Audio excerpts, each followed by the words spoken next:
कशा आहात सर्वजण? हे बघा भेळ खाते मी आता. या भेळ खायला. काय झालं होतं, आमचं ते रेग्युलेटर आहे ना, त्याच्यामधून खूप वास येत होता सिलेंडरचा.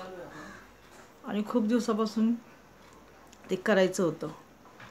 आणि गॅस चालू केला की रेग्युलेटरमधून सिलेंडरमधून असा वास येतो. मग मी काय केलं, 2-3 दिवसापासून मी कामच करते.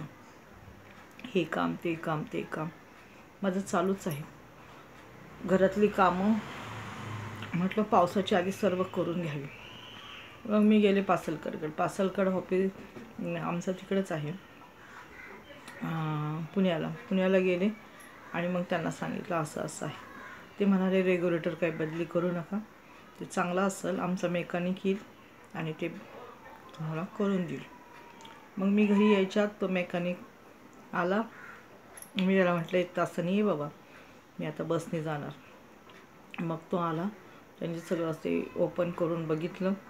मग त्याने तो पाईप असतो तो नवीन टाकला आणि रेग्युलेटर त्याला वायसर वगैरे नीट लावून ते सगळं ओके करून दिलं. म्हणजे आता मला चिंता नाही. हे तर खूप वास यायचा गॅसचा. तर हे सर्व कामं मी आज केलेली. धन्यवाद.